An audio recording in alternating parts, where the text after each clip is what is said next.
সালামু আলাইকুম ওয়া রাহমাতুল্লাহ। বিডি মেজারমেন্টের আপনার প্রশ্ন আমাদের উত্তরের একটি নতুন পর্বে আপনাদেরকে স্বাগতম। আজকে প্রশ্নটা শুরু করার আগে অনেকে আপনারা জানতে চেয়েছেন আমাদের কুইজের লটারির ফলাফল কবে দেওয়া হবে, কুইজের লটারিটা কবে হবে।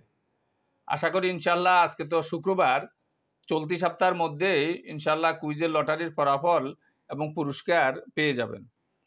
আজকে প্রথম প্রশ্নটা আমার সামনে আছে। প্রশ্নটা করেছেন মোহাম্মদ তাজুল ইসলাম সাহেব নীলফামারী থেকে। জানতে চেয়েছেন, স্যার আমার একটি বিএস ম্যাপ আছে যেখানে উপরের ডান কোণায় একটি স্কেল দেওয়া আছে, এটি 1 গুণিয়া থেকে 100তে 20 লিঙ্ক কম হয়, ম্যাপটি পরিমাপ করব কিভাবে?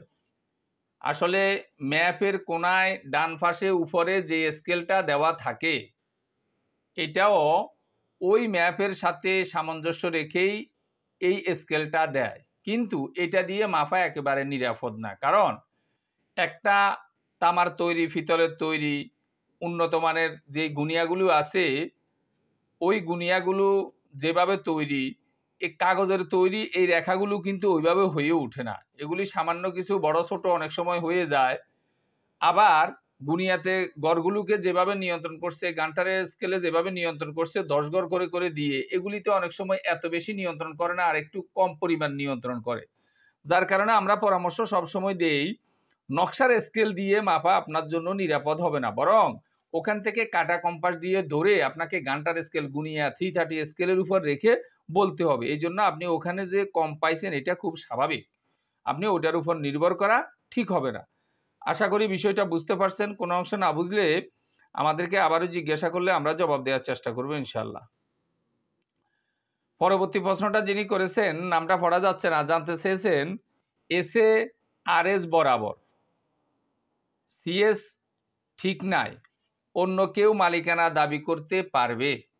এসএ আর এস বরাবর এই কথার অর্থ হয়তো আপনি বুঝাতে চাইছেন যে এসএ আর এস যে মালিকের ওই মালিক ঠিক আছে, কিন্তু সিএসএ উনার নাম নাই, অন্য কেউ এটাতে মালিকানা দাবি করতে পারবে কিনা। এই ক্ষেত্রে আসলে সর্বপ্রথম যেটা দেখতে হবে জমিটা কার দখলে আছে।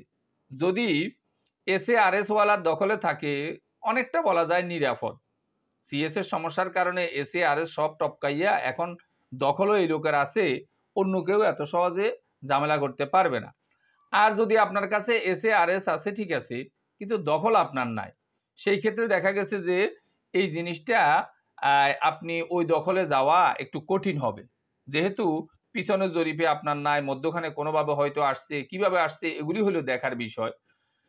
তার উপর সবচাইতে বড় কথা যেটা, এগুলি হলো একটু সমস্যাগত জমি, আপনি বেচতে যান অথবা কিনতে যান, সচেতন লোক হইলে এগুলিকে এড়িয়ে চলবে, এটা হবে আপনার বড় সমস্যা। কিন্তু পারিবারিক জমি আপনি বুক দখলে আজন্মকাল আছেন, এগুলি আপনি পার করে দিতে পারবেন আপনার জীবন, কিন্তু যখনই আপনি বেচা বিক্রি করতে যাবেন তখনই এগুলো নিয়ে আপনাকে সমস্যা পোহাতে হবে।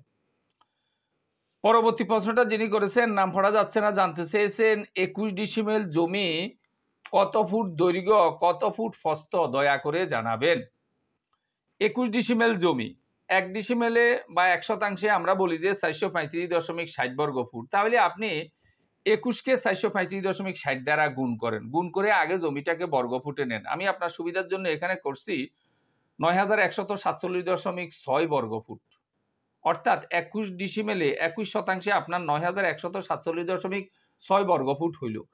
এখন স্পেসিফিক বলা যাবে না যে কত ফুট দৈর্ঘ্য কত ফুট প্রস্থ, কারণ দৈর্ঘ্য প্রস্থ এমন একটা জিনিস, দৈর্ঘ্য যদি আপনি বড় করেন প্রস্থ তখন আরো ছোট হয়ে যাবে, প্রস্থরে আরো একটু বড় করে গেছেন দৈর্ঘ্যটা আরো পর্যায়ক্রমে ছোট হয়ে যাবে।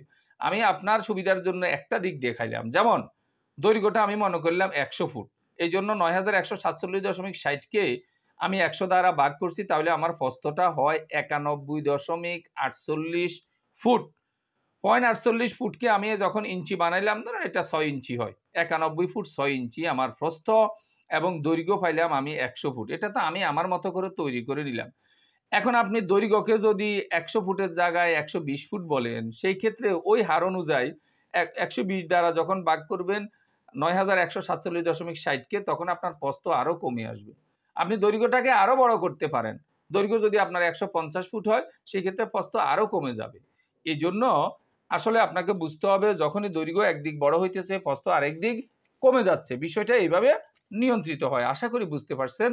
কোনো অংশে না বুঝলে আমাদেরকে আবারও জিজ্ঞাসা করলে আমরা জবাব দেওয়ার চেষ্টা করব ইনশাআল্লাহ।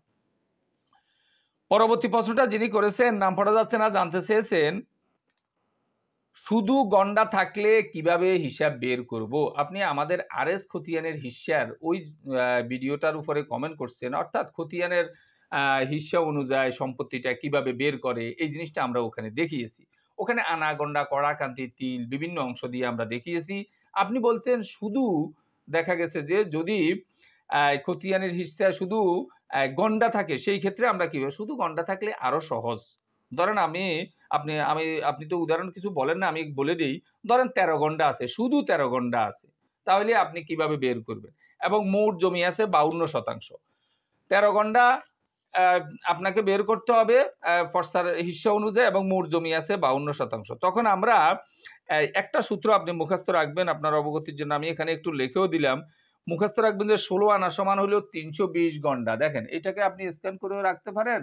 এখান থেকে মুখস্থ করে 16 আনা সমান হলো 320 গন্ডা।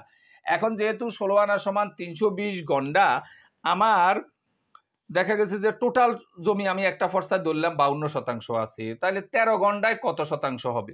তো এই জন্য আপনি এখন এভাবে লিখবেন 52 এর টোটাল সম্পত্তি যেহেতু 52%, 52 এর 320 ভাগের তখন 13 ভাগ, হ্যাঁ, যেহেতু 13 গন্ডা। তো আপনার কাজ হলো এখন 13 এবং 52 গুণ করছি, 320 দ্বারা ভাগ করছি, জমির পরিমাণ হলো 2.11%। এভাবে আপনি এটা দেখে ভিডিওটাকে আপনি থামাই রাখে আপনি এটা দেখেও করতে পারবেন, দেখতে পারেন। আশা করি বিষয়টা বুঝতে পারছেন। কোনো অংশে না বুঝলে আমাদেরকে আবারও জিজ্ঞাসা করলে আমরা জবাব দেওয়ার চেষ্টা করব ইনশাআল্লাহ। পরবর্তী প্রশ্নটা যিনি করেছেন আরিফ সাহেব জানতে চেয়েছেন 60 শতক সমান কত স্কোয়ার ফিট হবে যদি বলতেন। 1 শতক সমান আমরা বিভিন্ন ভিডিওতে বিভিন্ন সময় বলতেছি যে 1 শতক সমান যেহেতু 435.60 বর্গ ফুট, তাহলে 60 শতক সমান কত হবে? শুধু আপনি এই 435.60 কে 4 দ্বারা গুণ করবেন। এখানে আমি গুণ করে তৈরি করছি যে 1742.40 বর্গ ফুট, অর্থাৎ 60% সমান আপনি পেয়ে গেলেন 1742.40 বর্গ ফুট। পরবর্তী প্রশ্নটা যিনি করেছেন মিস শারমিন সাহেব জানতে চেয়েছেন 6 পয়েন্ট কম 3 কড়া জায়গা কত শতাংশ হবে? এখন যদি 3 কড়ার থেকে অর্থাৎ 6% কম, 3 কড়াটা দেখেন আপনি লিখবেন কিভাবে, আমি উপরে যেভাবে দেখাইছি আপনি 3 কড়ার তো এইভাবে লিখবেন, 3 কড়া লিখলাম। এখন যদি 6 পয়েন্ট কম হয় তাহলে আপনি লিখবেন কিভাবে? এবার নিচের লেখাটার দিকে তাকান, 2.94 কড়া নিশ্চয়ই আমি এইভাবে লিখবো, যেহেতু 6 পয়েন্ট কম। টোটাল 100 পয়েন্টে আমরা শতাংশ হোক, কড়া হোক, গন্ডা হোক, একর হোক, মানে মূলটার সাথে যেটা থাকবে এটা টোটাল 100 পয়েন্ট হিসেবে চিন্তা করলে নিশ্চয়ই এরকম হবে।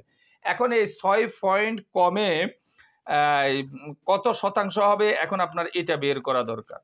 তো দেখেন আপনি আরেকটা সূত্র একটু মুখস্থ রাখবেন যে 1 কড়া সমান হলো 1.5%, অর্থাৎ 1 কড়া সমান 1.5%। আমরা সারা বাংলাদেশে মোটামুটি বেশার কম বেশিরভাগ জায়গায় এটা বলে, তবে এগুলি একটু আঞ্চলিকতার হিসাব, কোথাও কোথাও আংশিক কোনো কারণে পার্থক্য হইতে পারে। কেউ যদি বলে বলুক, কাগজে কলমে সবচাইতে বড় কথা হলো যেটা, সেটা হইলো 1 কড়ার শতাংশ, এটাই দেখা যায়। যেহেতু কড়ার কথা বলছেন একটু দেখাই দিলাম যে 1 কড়া সমান 1.5%। এখন যেহেতু আপনার 2.94 কড়ায় কত শতাংশ হবে, এই জন্য 2.94-কে আমরা 1.5 দ্বারা গুণ করছি, তখন আমাদের এখানে হইল 4.41%। অর্থাৎ ঠিক আপনি যেভাবে বলছেন যে 6 পয়েন্ট কম 3 কড়ায় কত শতাংশ জায়গা হবে, 6 পয়েন্ট কম 3 কড়ায় 4.41% জায়গা হবে। আশা করি বিষয়টা বুঝতে পারছেন। কোনো অংশ না বুঝলে আমাদেরকে আবারও জিজ্ঞাসা করলে আমরা জবাব দেওয়ার চেষ্টা করব ইনশাআল্লাহ। ভিডিওটি ভালো লাগলে লাইক, কমেন্ট এবং শেয়ার করবেন। আমাদের ধারাবাহিক ভিডিওগুলো পাওয়ার জন্য চ্যানেলটাকে সাবস্ক্রাইব করবেন। এই আশাবাদ ব্যক্ত রেখে আমাদের আজকের প্রশ্ন উত্তর পর্ব এখানে শেষ করছি। আল্লাহ হাফেজ।